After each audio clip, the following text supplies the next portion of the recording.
27 years after starting Amazon out of his garage and turning it into one of the world's most valuable companies, founder Jeff Bezos said on Tuesday he is stepping down as CEO. Bezos has been a recurring character in the pages for Forbes since the days when he was a scrappy entrepreneur in the crosshairs of Barnes & Noble to a net worth of $196 billion. A couple of years ago, people were looking at Barnes & Noble's plans to go online and calling us Amazon toast, and I thought they had a pretty good argument. Bezos joked to Forbes in 1999. But what they didn't understand is how the internet shifts power to the customer.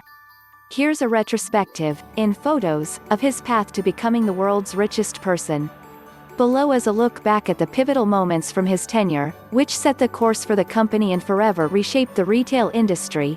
Books were the beginning, but certainly not the end. Jeff Bezos took on the big bookstore chains like Borders and Barnes & Noble when he started selling books online in 1994. By the time the company went public 3 years later, it carried more than 2.5 million titles and generated annual sales of $148 million. Its inventory turned over 42 times that year, compared to only 2.1 times for Barnes & Noble.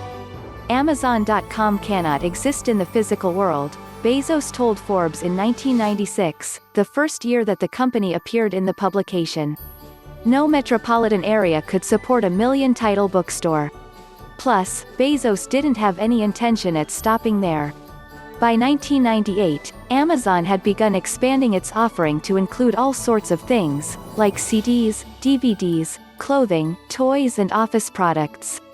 Bezos also began to hint at his outsized ambitions, dropping the company's tagline as the Earth's biggest bookstore, and beginning to describe Amazon as an online retailer that would offer Earth's biggest selection. Welcoming third-party sellers in 1999, Amazon invited third-party sellers to begin listing merchandise on the marketplace and compete directly with the products that Amazon sold itself. These sellers, mostly small and medium-sized businesses, now form the backbone of the e-commerce giant, generating roughly 60% of its product sales today, double the percentage they represented a decade ago. Making two-day shipping the new normal in 2005, Bezos introduced a new loyalty program called Amazon Prime with an enticing perk. For $79 a year, customers could receive free, two-day shipping on their orders. That would quickly shape customer expectations for online shopping and send the rest of the industry scrambling to compete. Amazon has remained a step ahead, thanks to over 100 fulfillment centers where it packages and sends out items. It has also built out its own transportation fleet that rivals the post office, with ShipMatrix recently estimating that it is delivering 2/3 of its own packages.